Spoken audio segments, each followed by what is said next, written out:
തെരഞ്ഞെടുപ്പ് പ്രചാരണത്തിൽ ഹൈടെക് മാർഗങ്ങളും അവലംബിക്കുകയാണ് സ്ഥാനാർത്ഥികൾ.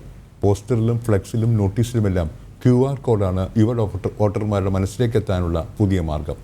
കൊച്ചി കോർപ്പറേഷൻ 33-ാം ഡിവിഷൻ BJP സ്ഥാനാർത്ഥി ജീവൻലാൽ രവിയാണ് QR കോഡ് പ്രചാരണത്തിന് തുടക്കം കുറിച്ചിരിക്കുന്നത്. BJP എറണാകുളം ജില്ലാ IT കൺവീനർ കൂടിയായ ജീവൻലാൽ രവിക്കറിയാം പുതുതലമുറയുടെ മനസ്സിൽ ചേക്കേറാൻ പ്രചാരണവും ഡിജിറ്റലാക്കണമെന്ന്.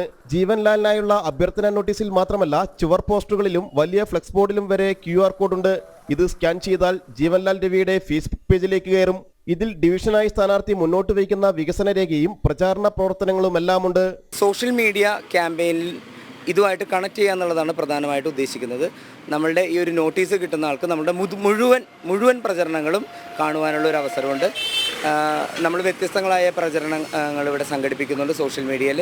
ആ പ്രചരണങ്ങൾ അവർക്ക് നേരിട്ട് കാണുവാൻ വേണ്ടി ഫേസ്ബുക്ക് പേജിലേക്കാണ് അത് ലിങ്ക് ചെയ്യുന്നത്. അത്തരം കാര്യങ്ങളാണ് ഈ QR കോഡ് ഈ മെറ്റീരിയൽസിൽ പ്രദർശിപ്പിക്കുന്നത് വഴി നമ്മൾ ഉദ്ദേശിക്കുന്നത്. പുതിയ വോട്ടർമാരെയാണ് ഇത്തരം പ്രചാരണ തന്ത്രങ്ങൾ ഏറ്റവും സ്വാധീനിക്കുന്നത്. അവർ തുറക്കുന്ന QR കോഡിലൂടെ വീട്ടിലെ മറ്റെല്ലാ വോട്ടർമാരിലേക്കും എത്താമെന്ന് സ്ഥാനാർത്ഥി കണക്കുകൂട്ടുന്നു. BJP സോഷ്യൽ മീഡിയ പ്രവർത്തനങ്ങളുടെ മുഖമായ ജീവൻലാൽ പ്രധാനമന്ത്രി നരേന്ദ്രമോദി മത്സരിച്ച വാരണാസിയിൽ ഉൾപ്പെടെ നവമാധ്യമ പ്രചാരണത്തിന് നിയോഗിക്കപ്പെട്ടിട്ടുമുണ്ട്. ജനം, കൊച്ചി.